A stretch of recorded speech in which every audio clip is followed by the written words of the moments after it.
णमो अर्हन्ताणं णमो सिद्धाणं णमो वैरियाणं णमो वज्झायाणं णमो लोये सव्यसाहुणं मोक्षमार्गस्य नेतारं वेत्तारं कर्मभूभृतां ज्ञातारं विश्वतत्त्वानां वन्दे तद्गुणलब्धये।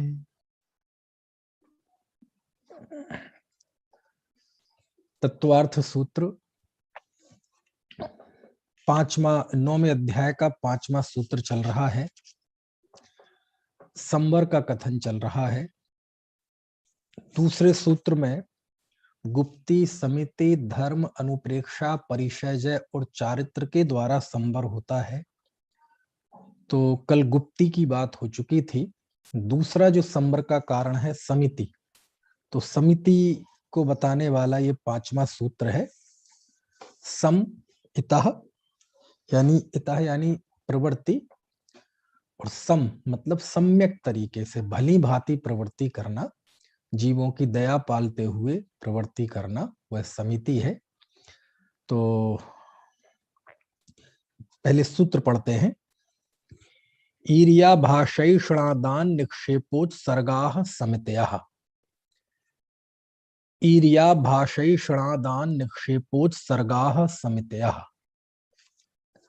तो सूत्र का अर्थ ईर्या, भाषा, ऐषणा, आदान निक्षेप और उत्सर्ग, ये 5 समितियां हैं। ठीक है। और इन 5 समितियों में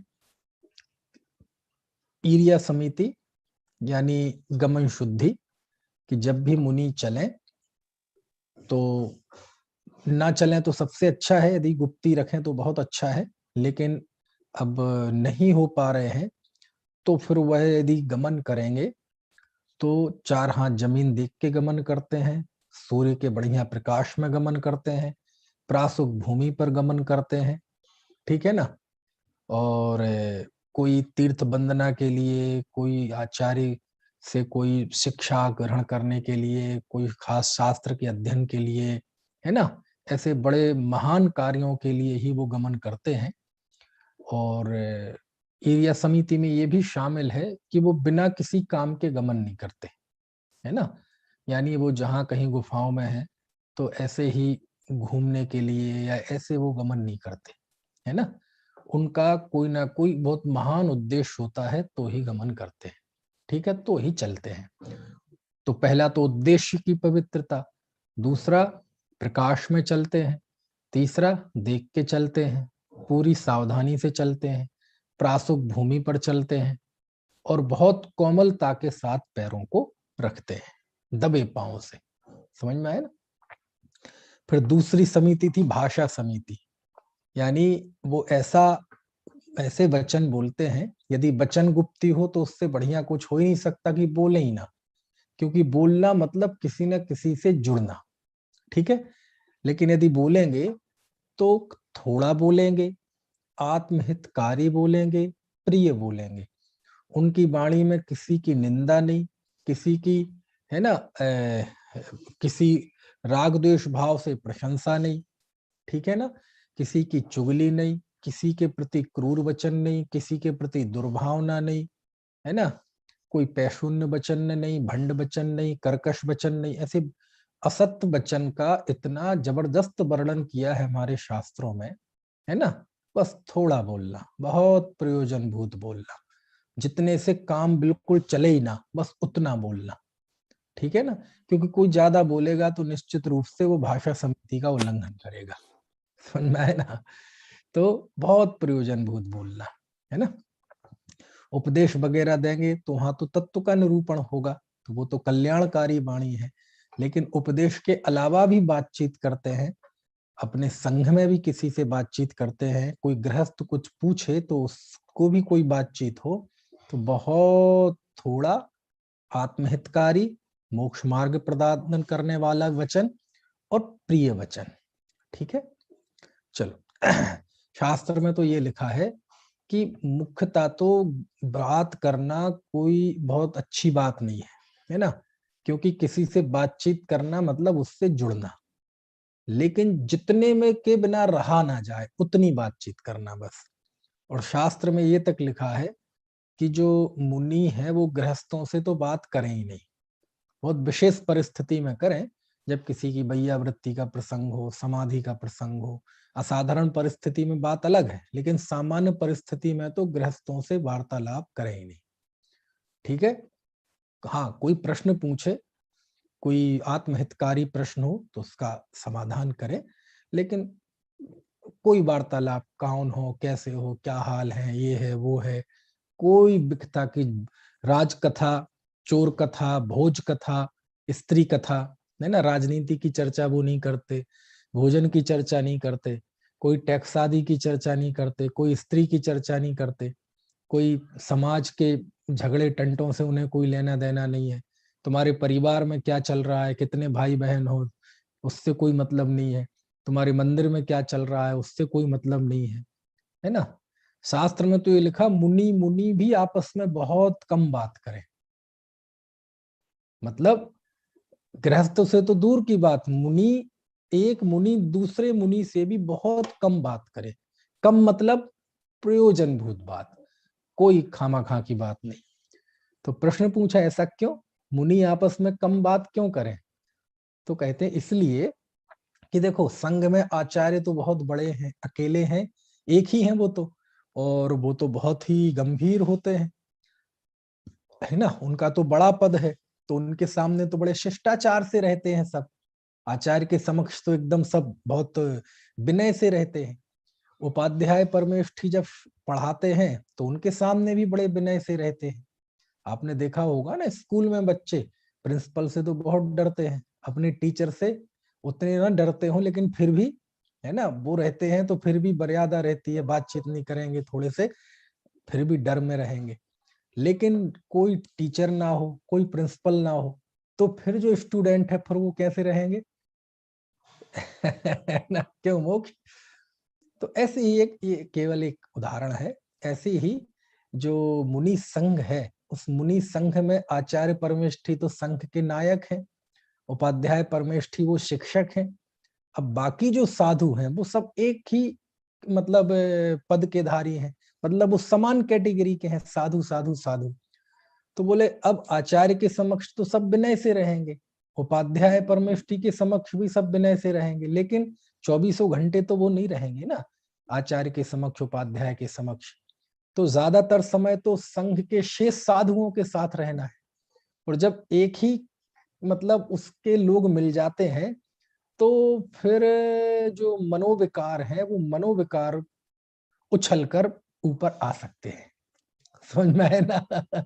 है ना, वो अब एक ही पद के है ना सब साधु, तो कोई घर गृहस्थी की चर्चा ना करने लगे, भूतकाल में कौन से गांव से थे, हमारे गांव में क्या था, हमारे परिवार में कौन कौन था, ये सारी बातें ना करने लगे, क्योंकि जब एक पद के लोग आपस में मिलते हैं, कोई छोटा बड़ा नहीं होता है ना, हालांकि जूनियर सीनियर तो उनमें भी होते हैं, लेकिन ऐसा कोई बंटवारा तो नहीं है ना, तो फिर ऐसी स्थिति में विकथा होने की गुंजाइश रहती है।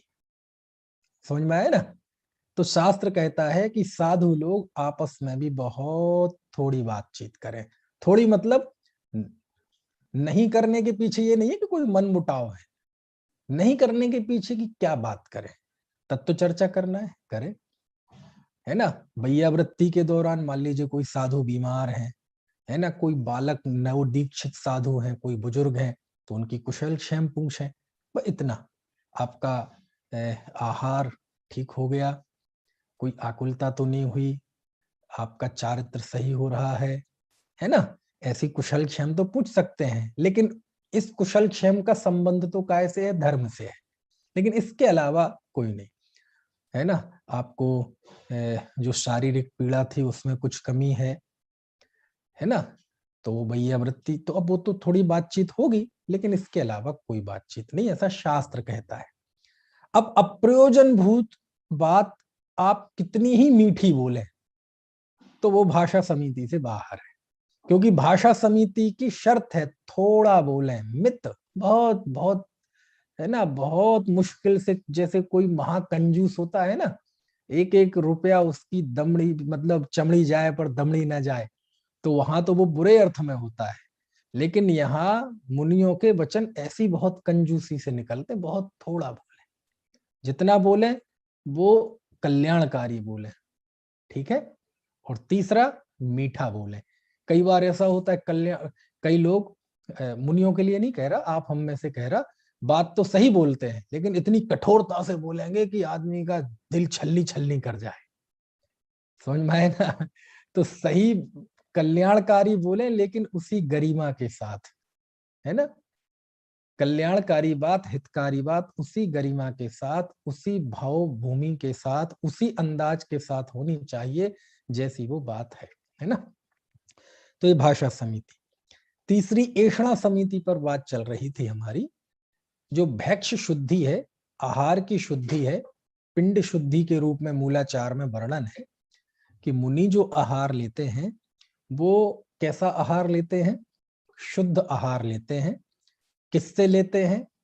जो श्रद्धावान, विवेकवान, क्रियावान है ना, और अनेक गुणों से युक्त ऐसा नवधा भक्ति पूर्वक कोई गृहस्थ आहार दे तो लेते हैं। कब लेते हैं? विधि मिलने पर लेते हैं। कैसा लेते हैं? नीरस सरस, है ना, राग द्वेष किए बिना लेते हैं, ठीक है। क्यों लेते हैं?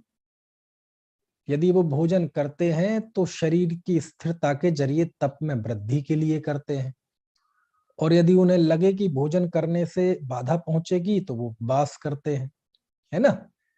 तो इस तरह से, और ये सब कहलाती है ऐषणा समिति, यानी खड़े खड़े आहार लेना, 24 घंटे में एक बार आहार लेना, शुद्ध आहार लेना, आसक्ति के बिना आहार लेना, तप बढ़ाने के लिए आहार लेना, ठीक है, बिना किसी राग द्वेष के आहार लेना।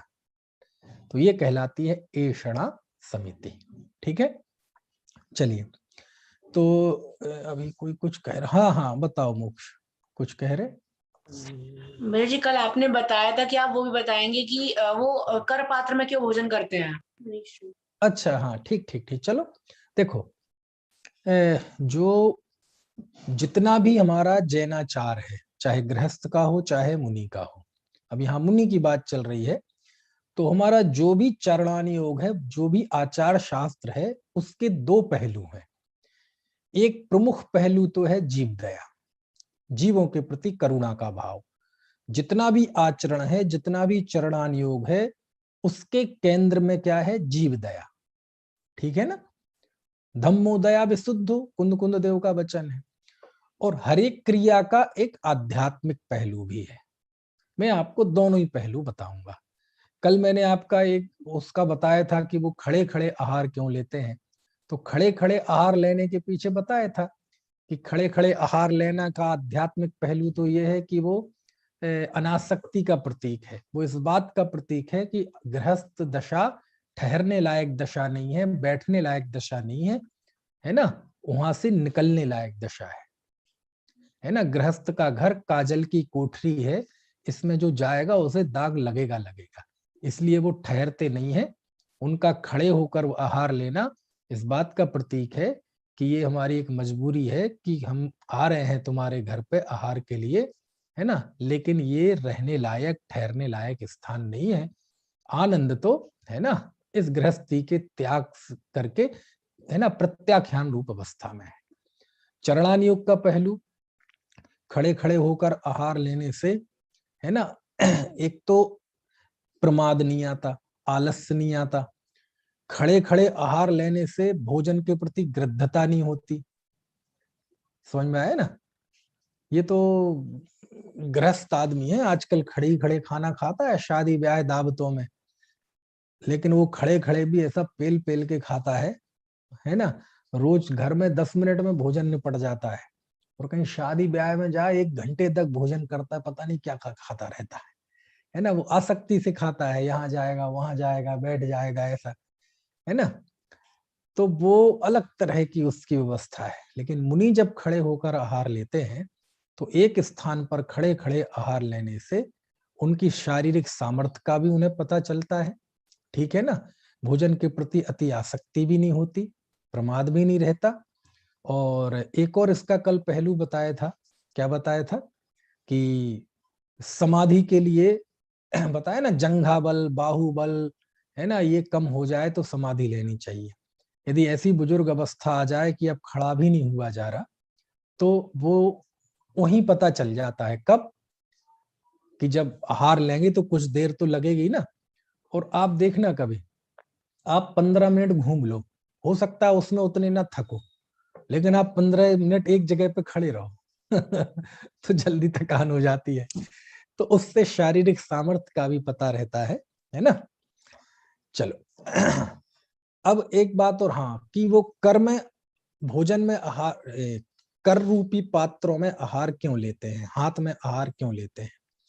इसलिए लेते हैं क्योंकि मुख्यतः तो इसमें जीव दया का भाव है। जीव दया का भाव क्या है कि भाई आप बर्तन में लेंगे, ठीक है, तो अब अभी आपने जो भोजन बनाया, क्योंकि मुनि अपने निमित्त से बनाए हुए आहार को तो ग्रहण करते नहीं है, वो तो सदगृहस्थ ने अपने लिए आहार बनाया हो तो उसमें से ग्रहण करते हैं, ठीक है।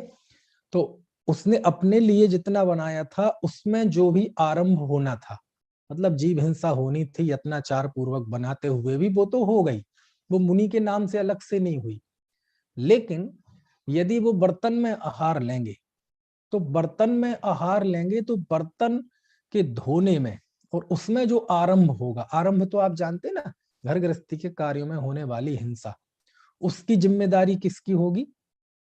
वो मुनि की होगी, क्योंकि वो फिर बर्तन उनका अलग से इस्तेमाल होगा, फिर धोए जाएंगे, और धोए कैसे जाएंगे, है ना, पानी बहेगा। तो वो अपने निमित्त से जरा सी भी हिंसा नहीं चाहते कि मेरे निमित्त से हो, इसलिए वो हाथों में हार लेते हैं, है ना, उस हिंसा के प्रसंग से बचने के लिए। एक बात, दूसरी बात उनकी चर्या में, मान लीजिए वो अंतराय टालकर आहार लेते हैं। अब आहार ले रहे हैं, अब अंजुली में एक ग्रास है, उसमें कोई अंतरा आ गया, कोई बाल है, कोई जीव है, या कोई ऐसी चीज है कि अंतरा आ गया। यहाँ हाथ में जो चीज है उसमें कुछ ना हो और कोई चीज हो, है ना, उससे अंतरा आ जाए, क्योंकि कई कारण है ना अंतरा आने के, है ना। तो वो अंतरा आ गया, तो एक ग्रास ही तो फेंकेगा। अब मान लीजिए उसकी जगह पे वो थाली में भोजन ले, पात्रों में भोजन ले, तो थाली में भोजन कोई ऐसा तो होगा नहीं, जैसे आपके घर में भी लोग भोजन करते हैं, तो कैसे करते हैं, एक एक ग्रास देते हैं आप थाली में?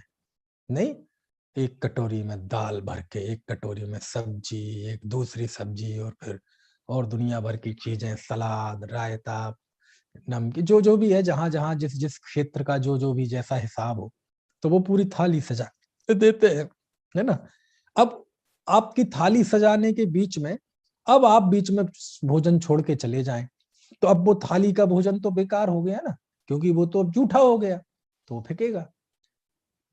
समझ में आया ना, इसलिए वो थाली में आहार नहीं लेते, क्योंकि उससे भी आहार का तिरस्कार होगा, है ना, वो वेस्टेज होगा, और उससे हिंसा भी होगी, क्योंकि आप वो फेंकेंगे। जूठा खाने का तो शास्त्र में विधान है नहीं, आप फेंकेंगे, फेंकेंगे तो उसमें जीव पड़ेंगे, वो नहीं। दो बात, तीसरी बात, यदि आप हाथ में लेते हैं तो आप स्वाधीन हैं। क्यों? क्योंकि आप उस समय बोलते हैं नहीं, हम आप तो बोल लेते हैं खाने के बीच में, तो अपनी इच्छा अनिच्छा बता सकते हैं, ये मुझे नहीं चाहिए, ये मुझे चाहिए, ये थोड़ा चाहिए, ऐसा बता सकते हैं। मुनि तो बोलते नहीं है, इशारे भी नहीं करते, ऐसा भी नहीं करते, है ना। तो उन अंजुली में है, जो चीज उन्हें लेनी है अंजुली खोल देंगे, और नहीं लेनी है तो अंजुली बंद, बस। अब चक्रवर्ती भी आ जाए तो अंजलि खुल नहीं सकती। तो ये जो स्वाधीनता है अंजलि में आहार लेने में, कि अपनी मर्जी के मालिक हैं वो, है ना। अब थाली में आहार लें, तो हम जैसे सामान्य, है ना, शिक्षक भी, सामान्य विद्वान भी किसी के घर में जाते हैं ना, तो अपनी थाली की रक्षा वैसी करनी पड़ती है जैसे कश्मीर की करनी पड़ती है। समझ में आया ना? पंडित जी ये लीजिए, ये लीजिए, ये लीजिए, खूब खिला पिला दिया, और अंत में फिर किचन से निकल के एक बूढ़ी माता जी आएंगी, पंडित जी हमारे हाथ से तो लगा ही नहीं है, समझ में आया ना? फिर अब माताजी आएंगे अंदर से, फिर जो घर में अंदर वो गरम गरम रोटी बना रही होंगी, पूड़ियां तल रही होंगी, बोले भाई साहब हमारे हाथ ऐसे ऐसे, और फिर ऐसे नहीं चाहिए नहीं चाहिए नहीं चाहिए, ऐसी रक्षा करनी पड़ती है थाली की। अब आप कल्पना करो यदि मुनि थाली में भोजन लेने लगे, तो जब घर में साक्षात साधु परमेष्ठी, उपाध्याय परमेष्ठी, आचार्य परमेष्ठी जैसे संतों के आहार हो रहे हो, तो सबको कितनी भक्ति उमड़ेगी। एक मेरे हाथ से भी, मेरे हाथ से भी, मेरे हाथ से भी। और आहार देने वाले का राग होता है मेरे हाथ से सब्जी भी, मेरे हाथ से दाल भी है। अब तुम देने वाले तो बहुत सारे हो और वो लेने वाले मुनि अकेले हैं, तो तुम्हें कितनी भक्ति उमड़ेगी। समझ में आया ना? है तो कहने का आशय हमारा तो ज्यादा आधा हो जाए, थोड़ा चल फिर लो। मुनिराज फालतू में चलते फिरते भी नहीं है ना? उन्हें वहां से जाके हम तो थोड़ा रेस्ट भी कर लेंगे। मुनि को आहार जाने के बाद सीधा आचार्य परमेष्ठी के पास जाएंगे, और सामायिक का टाइम है, उनका सामायिक करते हैं। अब वो ज्यादा खा लेंगे तो सामायिक नहीं हो पाएगा, उसमें आलस आएगा, है ना? इसलिए हाथ में लेने में स्वाधीनता है ना? कोई हिंसा का प्रसंग नहीं बनेगा, कोई जूठन नहीं जाएगी, कोई बर्तन धोने का प्रसंग नहीं, और ना कोई जबरदस्ती उन्हें खिला सकता है। क्योंकि हमें कोई ज्यादा मीठा कहने लगे तो हम मुंह से कह देते हैं भाई साहब मैं डायबिटिक हूँ। अब मुनि कैसे कहें? कोई चीज ऐसी परोसने लगे हम कहें भाई इससे हमें एसिडिटी बन जाती है, मुनि कैसे कहें? तो बस अंजलि बंद कर ली, अब तुम कितने ही आ जाओ, अब नहीं होगा, है ना? तो अंजलि में जो है वो स्वाधीनता है। इसलिए अगली बात, इंदुलाल जी, ये गृहस्थ इतने खतरनाक जीव होते हैं, ये मालूम आपने देखा होगा, खुद तो खाएंगे वो पुरानी उरानी थाली में, जो पुराने बर्तन, पुरानी चम्मच, पुराने गिलास। और घर में कोई मेहमान आ जाए तो नहीं नहीं, अंदर की बिल्कुल वो जो डिस्प्ले में, शोकेस में जो क्रॉकरी वगैरह रखी रहती है ना, खुद को नसीब नहीं होता उनके खाने में, लेकिन मेहमान आएंगे तो वो निकालेंगे। और जितना बड़ा मेहमान, जो आपके पास सबसे बढ़िया क्रॉकरी होगी, जो सबसे बढ़िया बर्तन होंगे, चांदी के होंगे तो चांदी के, सोने के होंगे तो सोने के, समझ में आया ना? वो खिलाएंगे, उससे खिलाते हैं।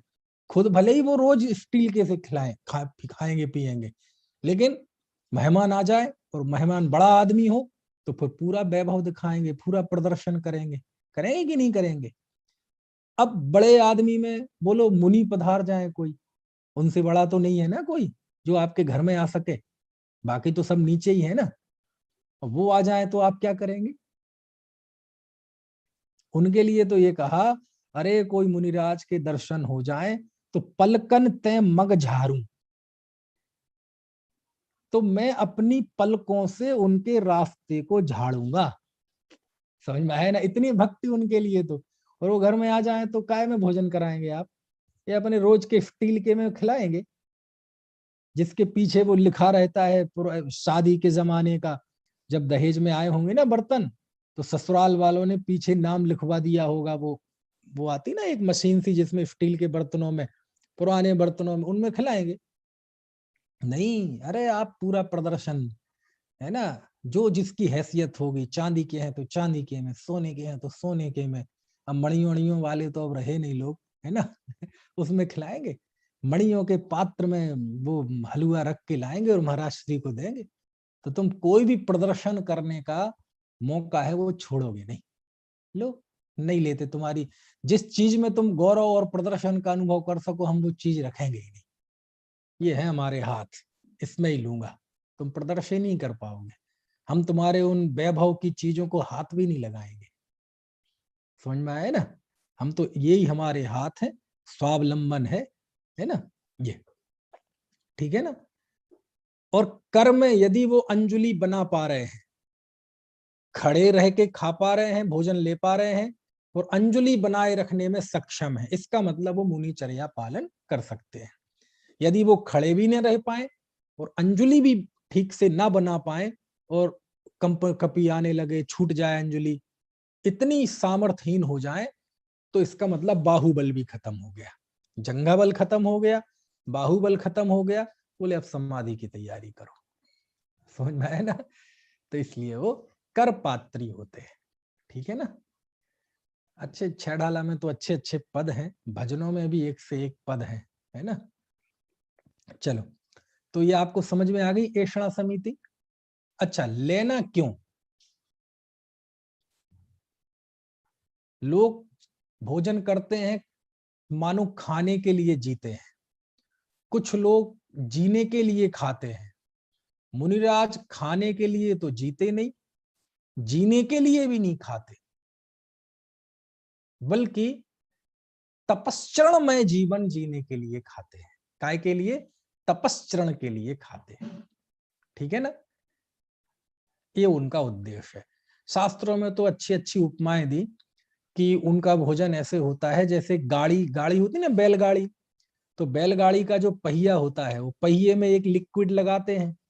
जैसे गाड़ियों में जो कार वगैरह होती है उसमें लुब्रिकेंट ऑयल होता है, लेकिन पुराने समय में जो बैलगाड़ी वगैरह चलती थी उसके पहियों में वो बीच में काला काला लगाया जाता था ना, उसे जगह जगह पे क्या बोलते हैं, अलग अलग नाम है उसके। हमारे बुंदेली में उसे बोलते औंगन, है ना। तो कहते वो क्यों लगाते हैं? बस वो गाड़ी चलती रहे। ऐसी मुनि आहार क्यों लेते हैं? बस इतने के लिए कि ये चलता रहे शरीर, इससे हमारी धर्म आराधना चलती रहे। और भी उदाहरण देते हैं। एक गर्त पूरण का उदाहरण आता है। गर्त पूरण का मतलब जैसे गड्ढा भरना, कोई गड्ढा हो गया उसे भरना है, तो वो फिर ये नहीं देखते कि इसमें मिट्टी, काली मिट्टी की, लाल मिट्टी की, कूड़ा की, करकट, अरे कुछ भी डाल दो, बस उसे भरना है। ऐसे ही जो उन्हें भूख का विकल्प आया और उस भूख के विकल्प के साथ साधना में दिक्कत आएगी, शरीर स्थिर नहीं रह पाएगा, तो बस उसको जैसे तैसे भरना है। उसमें ये नहीं देखना कि भोजन कैसा है, नीरस है कि सरस है ना। बस जैसे भी हो, चूंकि शुद्ध तो है ही। जब वो बोल रहा है मन शुद्धि, वचन शुद्धि, काय शुद्धि, तो अशुद्ध होने का तो प्रश्न नहीं उठता। तो बस जैसे तैसे अपने उदर की पूर्ति कर लेना। एक और आता है भ्रामरी वृत्ति, कि जैसे भ्रमर फूल पर बैठता है और उसमें से बिना फूल को कष्ट पहुंचाए वह उसका रस चूस लेता है। ऐसे ही मुनि भी गृहस्थ से भोजन लेते हैं, लेकिन उस दातार को बिना कोई क्लेश दिए। समझ में आया ना? यदि उनकी ये उम्मीद हो कि हमें तो बढ़िया बहुत महंगी महंगी पात्रों में और महंगी महंगी वस्तुएं खाना है, तो उसको क्लेश होगा। लेकिन वो कैसा लेते हैं? बोले ना ना ना, हमें कुछ नहीं, आपने अपने लिए जो बनाया है ना, वह उसमें से मैं थोड़ा सा लूंगा। ऐसा कहते नहीं, ऐसा एक संविधान है। तो कष्ट नहीं देते वो किसी को, बिल्कुल आंख नजर नीची करके गए, आहार लिया, कोई शिकायत नहीं, कोई गिला नहीं, कोई कुछ नहीं, बस आ गए। तो कहते किसी को कष्ट दिए बिना वो आहार लेते हैं, है ना, और किसी को कोई फर्क नहीं पड़ता। तो इसलिए उनको कहा भ्रामरी वृत्ति। कौन सी वृत्ति? भ्रामरी वृत्ति। एक गाय का उदाहरण आता है कि जैसे गोचुरी, जैसे गाय जब चारा खाती है, उसके सामने चारा डालो, तो गाय को इससे कतई मतलब नहीं रहता कि वो चारा डालने वाला पुरुष है कि महिला है, महिला पुरुष है, कौन सी जाति का है, कौन से वर्ण का है ना, कौन से रंग का है, कौन सी भाषा का है, सुंदर है कि असुंदर है, गोरा है कि काला है, बूढ़ा है कि जवान, इससे कोई मतलब नहीं रहता। ऐसे ही मुनि जो आहार लेते हैं वह बिल्कुल ऐसे इन सब चीजों से ऊपर उठकर लेते हैं। बस उनके लिए इतना है कि जब सामने वाले ने बोला है नवदा भक्ति पूर्वक, और नवदा भक्ति में है ना मन शुद्धि, वचन शुद्धि, काय शुद्धि, बस इतना उनके लिए पर्याप्त है। अब वो देने वाला गरीब है कि अमीर है, मुनि को इससे कोई सरोकार नहीं है। वो कुरूप है कि स्वरूप है, उससे उन्हें कोई सरोकार नहीं है। हट्टा कट्टा है कि दुबला पतला, बिल्कुल हाथ अगरबत्ती पैर मोमबत्ती, उससे उन्हें कतई कोई सरोकार नहीं है। कौन से गोत्र का है, गोत्र पूछने वहां नहीं बैठेंगे वो। समझ में आए ना? है कि तुम खंडेलवाल हो कि पोरबाल हो कि अग्रवाल हो कि लमेचू हो कि खरौआ हो, है ना, कि गोला लारे हो कि गोला पूरब हो कि परवार हो, है ना। ये तो मैंने समाज के नाम बता दिए, मेरे बोलने का उद्देश्य वो गोत्र था, तो वो भी नहीं है ना। तो जैसे गाय को केवल घास से मतलब है, वो देने वाला उसके पर्सनल मैटर हैं, उसकी चीज है उसकी, हमें उससे इतना मतलब था कि वो देने वाला नवदा भक्ति पूर्वक दे तो हम लेंगे, बस उसके बाद उससे ज्यादा उन्हें कोई मतलब नहीं है। तो ऐसी को कहा गोचरी वृत्ति। तो देखो आपको सबके अर्थ पता है, गर्त पूरण मतलब गड्ढा भरना, भ्रामरी भौरे की तरह, गोचरी गाय की तरह, समझ में आए ना। ऐसे ऐसे बहुत बहुत बहुत उदाहरण आते हैं शास्त्रों में मुनि की आहार चर्या के लिए कि इस तरह वो आहार लेते हैं। ठीक है, तो ये कहलाती है मुनि की ऐषणा समिति। और इस मुनि की आहार दान के प्रसंग में आहार दान की इतनी चर्चा आती है शास्त्रों में, इतने गीत गाए गए हैं। तो आहार दान के तो गीत गाए गए हैं गृहस्थ की तरफ से, गृहस्थ को कितना फल देता है वो आहार दान, लेकिन यहाँ गृहस्थ की बात नहीं, मुनि आहार कैसे लेते हैं, है ना। क्योंकि आहार दान की जो पूरी प्रक्रिया है उसमें 3 चीजें हैं, एक आहार देने वाला, एक आहार लेने वाला और एक आहार। ठीक है ना, ये त्रिमुखी प्रक्रिया, इसमें तीनों की शुद्धि चाहिए, देने वाले की, लेने वाले की और उस आहार की शुद्धि, है ना। चलो मुझे आहार के लिए एक बहुत बढ़िया वाक्य याद आ रहा, हमारे बाल ब्रह्मचारी रविंद्र जी आत्मन है, वो भोजन के विषय में एक बहुत बढ़िया एक लंबा वाक्य है उनका, बहुत जबरदस्त, वो गृहस्थों की के लिए भी है वो। देखो क्या लिखा, न्याय नीति पूर्वक कमाया गया भोजन कैसा होनी चाहिए, न्याय नीति पूर्वक कमाया गया, ठीक है, अन्याय अनीति पूर्वक नहीं, किसी का खून चूस कर नहीं, बेईमानी झूठ फरेब के द्वारा नहीं, न्याय नीति पूर्वक कमाया गया और यत्नाचार पूर्वक बनाया गया। कैसे बनाया गया, बहुत सावधानी से शुद्धता के साथ यत्न करके। पहला क्या, न्याय नीति पूर्वक कमाया गया हो, यत्नाचार पूर्वक बनाया गया हो और वात्सल्य पूर्वक खिलाया गया हो। कैसे खिलाया गया हो, वात्सल्य पूर्वक, है ना, जैसे माँ बच्चे को खिलाती है ना, है ऐसे वात्सल्य पूर्वक खिलाया गया हो।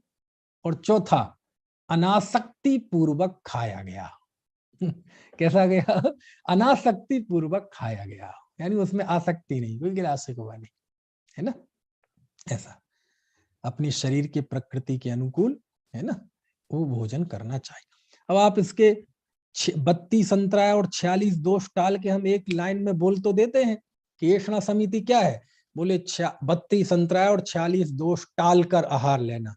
लेकिन आप ये इनका स्वरूप समझोगे ना, 46 दोष और 32 अंतराय, तो आपको मतलब आनंद से भर जाएंगे कि कितनी शुद्धि है ना। अब एक शब्द में कह दिया ऐषणा समिति, लेकिन ऐषणा समिति का पेट बहुत बड़ा है, उसमें आहार की ऐसी शुद्धि बताई गई है, उद्गम आदि 46 दोष। उसमें से कुछ दोष ऐसे हैं जो भोजन जिनसे बनाया जाता है उस सामग्री से संबंधित, कुछ बनाने वाले से संबंधित, कुछ लेने वाले से संबंधित, बहुत बढ़िया है। और एक बता दूं आप, उन 46 दोषों में सबसे पहला दोष बता दूं कौन सा है, पहली बॉल पे सिक्सर, आचार्य बट्टकेर स्वामी ने मूलाचार में लगाया, पहली बॉल पे सिक्सर। क्या मालूम पहला क्या नाम वज्रसेन जी, 46 दोषों में पहला दोष मालूम कौन सा है, औद्देश्य की दोष। औद्देश्य की मतलब यदि वह भोजन मुनि के उद्देश्य से बनाया गया हो तो यह पहले ही दोष है, पहले ही दोष है? यकीन ना हो तो खोल के देख लेना मूलाचार, 80 से ज्यादा गाथाओं में पिंड शुद्धि का वर्णन है, आहार की शुद्धि का वर्णन। पहले ही दोष क्या है अक्षय, वो कितना ही शुद्ध हो लेकिन आपने इस उद्देश्य से बनाया कि मुनि को देना है आहार, तो ये पहला दोष है औद्देश्य की, ऐसा ऐसा लिखा है, समझ में ना। पर्टिकुलर मुनि के लिए नहीं, आपने इसीलिए बनाया हो कि मुनि के लिए बनाया, किसी एक मुनि के खास निमित्त से बनाया हो कि मैं इनके लिए बना रहा, वो तो बहुत दूर की बात, ये सोच के ही बनाया हो कि मैं तो मुनि के लिए बनाया, तो वो दोष क्यों है दोष, जब एक व्यक्ति के लिए नहीं बनाया, वो इसलिए नहीं है कि आखिर जब आप किसी और के लिए बनाओगे तो अतिरिक्त हिंसा तो कर ही दी ना आपने। अब वो आहार हो नहीं हो वो तो अलग चीज है, लेकिन आपने उस साधु पद के निमित्त से आपने हिंसा तो कर ही दी ना, है ना। और हो सकता है आहार हो भी ना, तो हो तो भी वो दोष है, और नहीं हो तो वो भोजन बेकार भी गया और हिंसा भी हुई, है ना। इसलिए शास्त्र में जो लिखा ना कि निरारंभो परिग्रह, मुनि आरंभ से रहित होते हैं। आरंभ मतलब घर गृहस्थी के कार्यों में होने वाली हिंसा का ना करते हैं, ना कराते हैं, ना अनुमोदना करते हैं, मन से भी नहीं, वचन से भी नहीं, काय से भी नहीं। समझ में आया ना ऐसा। चलिए, तो ये ऐषणा समिति की बात काफी हो गई। इसके बाद चौथा है आदान निक्षेपण। आदान निक्षेपण, आदान यानी होता है कोई चीज लेना या उठाना, और निक्षेपण यानी रखना।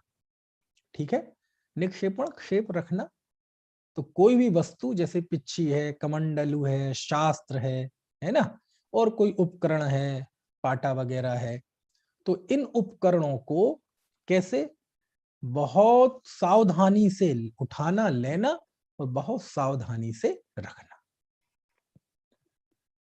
और शास्त्र में इसके लिए ऐसी उपमा दी है प्रशांत, बहुत बहुत अच्छी उपमा दी कि अब ये बड़ा सांसारिक उदाहरण है, इसलिए अब आप बहुत आसानी से समझ जाएंगे। पैदा होता है, ठीक है, तो अभी चलो अपन हॉस्पिटल नहीं चलते हैं, समझ लो वो घर आ गया, है ना। जिस बहन की डिलीवरी हुई थी वो जच्चा बच्चा दोनों घर आ गए। अब लोग देखने वाले आते हैं, आते कि नहीं, कि लल्ला हुआ है भाई, बेटा हुआ है उनके, तो हाथ में लेते हैं।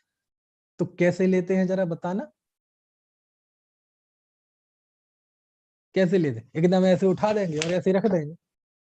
ना ना ना ना, ऐसे ऐसे आहिस्ता से आराम से उठाएंगे, अरे रे रे ले ले ले ले ले, और रखेंगे कैसे? बिल्कुल ऐसे बहुत आहिस्ता से। 3 दिन का बच्चा है ना। तो जैसे इस तरह जब हम शिशु को बहुत कोमलता और सावधानी से उठाते हैं और सावधानी से रखते हैं, मुनि भी अपने उपकरणों को ऐसे ही उठाते हैं और ऐसे ही रखते हैं। समझ में आया ना। इसका नाम क्या है? आदान निक्षेपण समिति। उपकरणों को, है ना, बहुत सावधानी से उठाना, सावधानी से ही उसे रखना, है ना।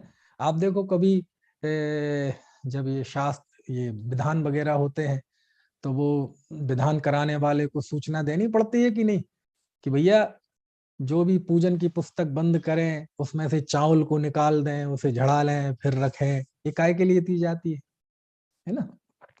तो कोई भी चीज कभी भी झटके से रखना नहीं, झटके से उठाना नहीं, कोई फेंकना नहीं, और आराम से भी रखो लेकिन बिना देखे रखो। तो आराम से रखने का मतलब ये जीव की दया पलना, कोई जीव की हिंसा ना हो, है ना। तो इसलिए वो चीजों को बहुत सावधानी से उठाते हैं, बहुत सावधानी से रखते हैं। ठीक है, चलो, तो इससे जीवों की हिंसा भी पलती है और अपनी भी सुरक्षा रहती है ना।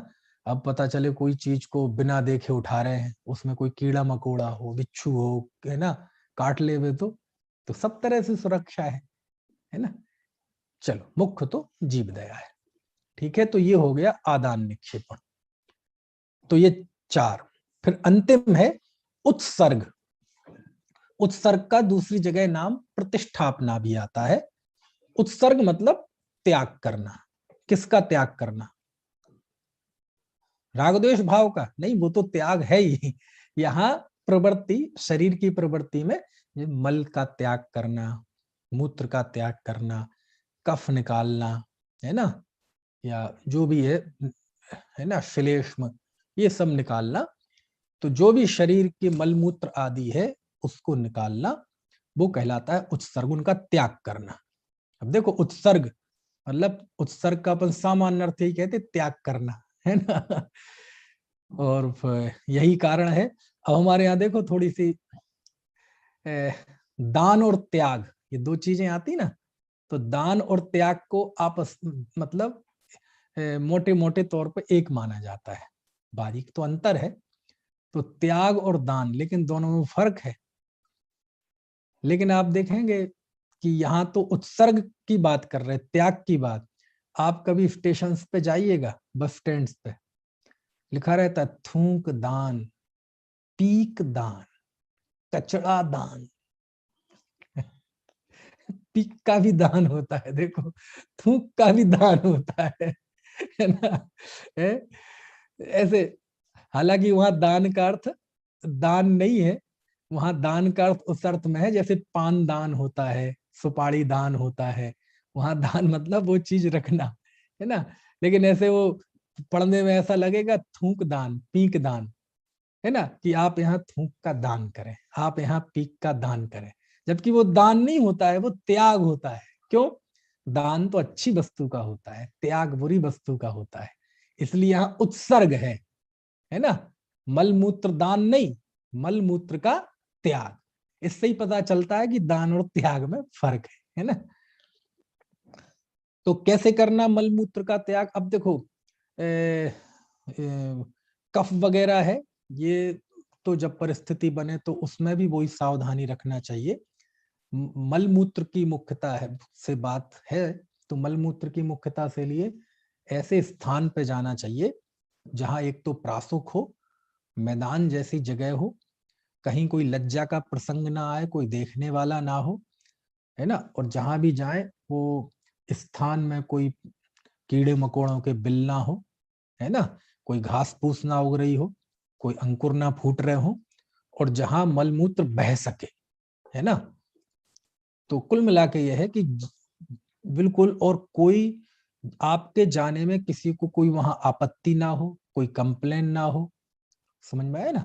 ऐसे स्थान पर, निर्जल स्थान पर मलमूत्र का त्याग करना। ठीक है? तो ये 5 समितियां हैं सम्यक प्रकार से प्रवृत्ति करना। तो इससे संवर कैसे होता है? इससे संवर ये होता है कि सावधानी पूर्वक जब ये प्रवृत्ति करते हैं तो असावधानी से होने वाली जो हिंसा आदि पाप है उससे बचे रहते हैं। बस यही इसके संवर का स्वरूप है। बाकी जो प्रवृत्ति है, उस प्रवृत्ति से जो शुभ कर्म का आश्रय वगैरह होता है वो तो होता है ना? क्योंकि प्रवृत्ति है, ये मन वचन काय की प्रवृत्ति है, परस्पंदन है। लेकिन अशुभ पाप कर्मों का यहाँ संवर है, उससे बचे रहते हैं। ठीक है, चलिए, तो ये 5वां सूत्र हुआ। अब अगले सूत्र में, इस 6वें सूत्र में समिति गुप्ती। अब तीसरा है धर्म। तो यहां धर्म के 10 भेद किए हैं आचार्य ने। ठीक है, चलो जरा देखते हैं। उत्तम क्षमा मार्द्वार्जौ शौच सत्य संयम तपस्त्यागां किंचन्य ब्रह्मचर्याणि धर्म। ऐसा यह सूत्र है। अब ये 10 धर्मों की चर्चा तो आपने काफी सुनी होगी, हर साल ही सुनते हैं, दशलक्षण पर्व में सुनते हैं कि नहीं सुनते हैं? तो इसमें उत्तम, पहले तो आप जाने धर्म किसे कहते हैं? जो जीव को उत्तम स्थान पर धरे उसका नाम धर्म है। ठीक है? उत्तम आत्मिक सुख में जो स्थापित करे उसका नाम धर्म है। चारों गतियों से छुड़ाकर मोक्ष में जो स्थित करे उसका नाम धर्म है। और वह धर्म एक है कि 10 है? वो धर्म एक है कि 10 है? इसमें देखो, 6वें सूत्र में अंतिम शब्द कौन सा है? धर्मः। तो धर्म एक वचन है कि बहुवचन अनुभूति? एक वचन है। बहुवचन तो क्या होगा? धर्मः, धर्मौ, 2 धर्म, और धर्माः, बहुत सारे धर्म। लेकिन बहुवचन का प्रयोग तो किया नहीं। किसका प्रयोग किया? एक वचन का। ये 10 धर्म नहीं है, ये 10 धर्म है ना? ठीक है, एक वचन का प्रयोग किया ना। अब अनुवाद में कैसे लिखेंगे इसे, एक वचन को? तो अब ये चीज आपको दिमाग में रखनी पड़ेगी। अब बाकखंड हिंदी में कैसे बताएंगे कि वो धर्म एक वचन में आए? तो ऐसे ही लिखना पड़ेगा उत्तम, क्षमा, मार्दव, आर्जव, सत्य, शौच, संयम, तप, त्याग, ये 10 प्रकार का धर्म है, ऐसा लिखना पड़ेगा। लेकिन आप अनुवाद को छोड़ो, आप संस्कृत में ही देखो तो उत्तम, क्षमा, मार्दव, आर्जव, सत्य, शौच, संयम, तप, त्याग, आकिंचन, ब्रह्मचर्याणि धर्मः। तो एकदम आपके मस्तिष्क में, दिमाग में बात क्लिक हो जानी चाहिए कि ये धर्म 10 नहीं है, धर्म एक है। ठीक है, फिर ये 10 क्या है? एक ही धर्म को 10 प्रकार से समझा जाता है। एक ही धर्म है, वह धर्म है आत्मा की शांत रूप दशा। ठीक है, कषाय से रहित जो आत्मा की शांत दशा है उसका नाम धर्म है। वो धर्म क्रोध रूप नहीं है तो उसे ही क्षमा कहते हैं, मान कषाय रूप नहीं है इसलिए उसे मार्दव कहते हैं, छल कपट नहीं है इसलिए उसे आर्जव कहते हैं। समझ में आया ना? लोभ नहीं है इसलिए उसी शांत दशा को शौच कहते हैं। आपको समझ में आ रही बात की नहीं? तो उस एक चारित्रमयी शांत दशामयी जो धर्म है, उस धर्म को समझने के कर्म की ओर से, कषाय की ओर से, विकृति आदि की ओर से, ये 10 तरह से हम उसे देखते हैं। 10 तरह से भिन्न रूप से भी साधना करते हैं, लेकिन मूलतः तो धर्म एक ही है। वो यहाँ उन्होंने एक वचन का प्रयोग करके आचार्य ने बता दिया है ना। एक वचन की बात जगह जगह आती है। पहले सूत्र में भी हमने इस पर विचार किया था कि सम्यक दर्शन ज्ञान चारित्राणि मोक्ष मार्ग, कि सम्यक दर्शन ज्ञान चारित्राणि, यहाँ बहुवचन का प्रयोग किया कि ये 3 है, लेकिन मोक्ष मार्ग वहां एक वचन का प्रयोग किया था। क्यों? क्योंकि ये 3 मोक्ष मार्ग नहीं है, तीनों मिलकर एक मोक्ष मार्ग है। ऐसे ये 10 धर्म अलग अलग धर्म नहीं है, ये 10 धर्म मिलकर एक धर्म है। यानी इन 10 में धर्मपना बराबर है सब में, है ना। तो निश्चय से तो धर्म एक वीतराग भाव का नाम धर्म है, राग द्वेष से रहित चारित्र की शांत दशा का नाम धर्म है। तो उस दृष्टि से ये 10 एक ही है, लेकिन फिर भी भेद रूप करने से ये 10 प्रकार का दिखाई देता है। ठीक है, सबसे पहले इस सूत्र में पहला शब्द है उत्तम। कौन सा शब्द है? उत्तम।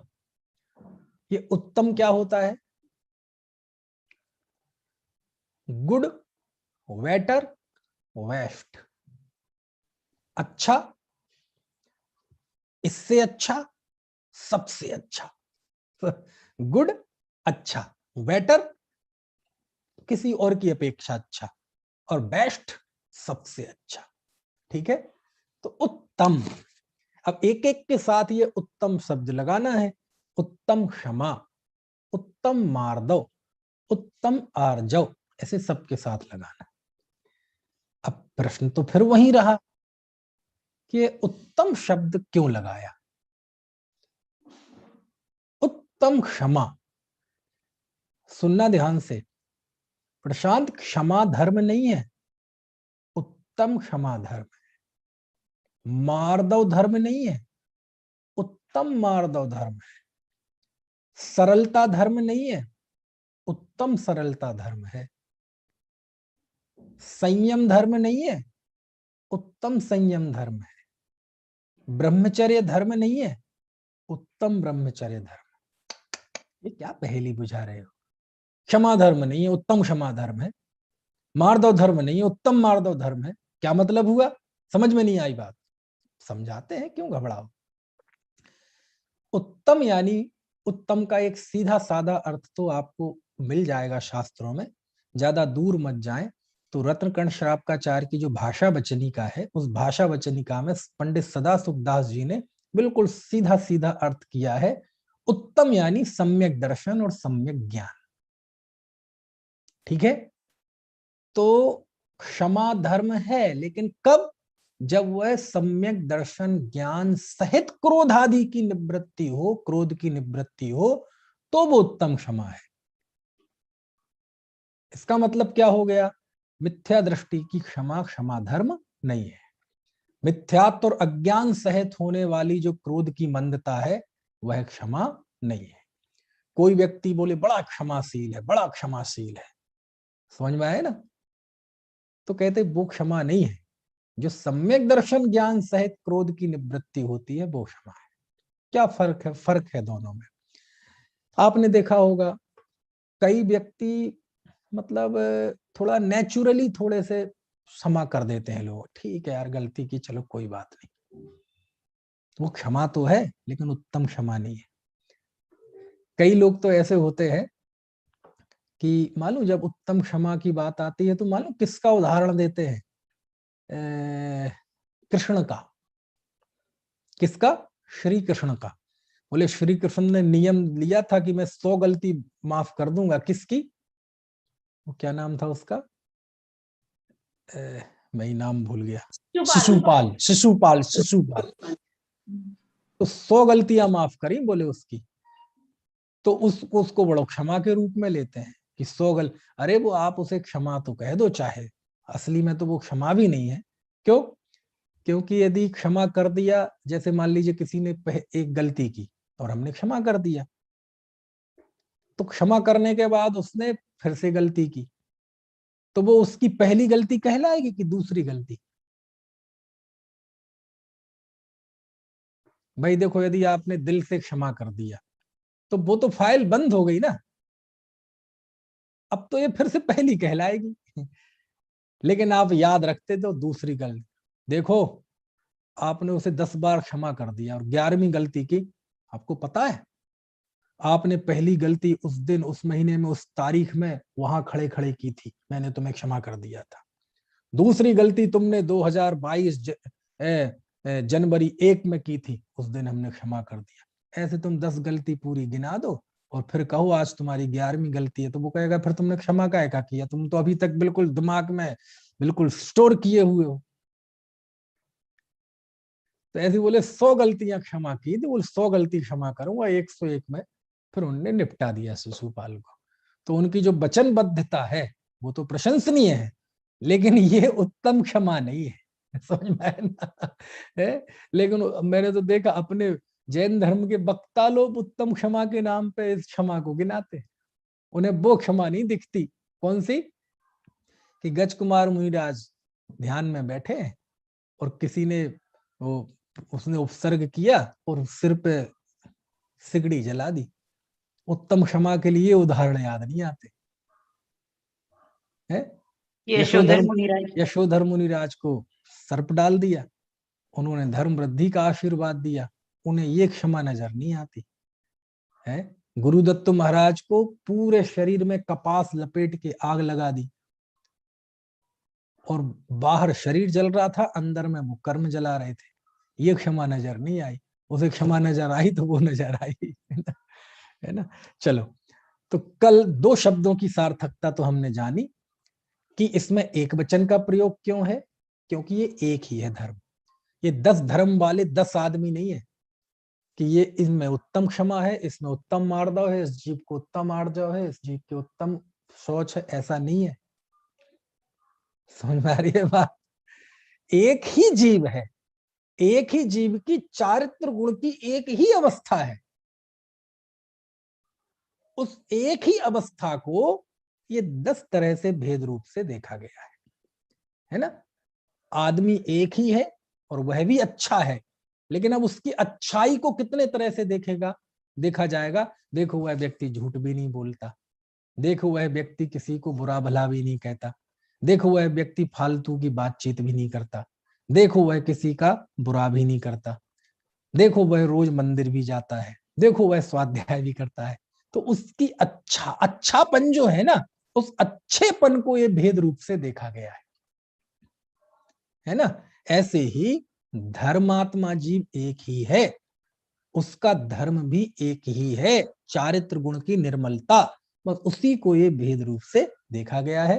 अब वो कैसे देखा गया है उसकी चर्चा अब हम कल करेंगे, अभी का समय हो गया। ठीक है भैया जी?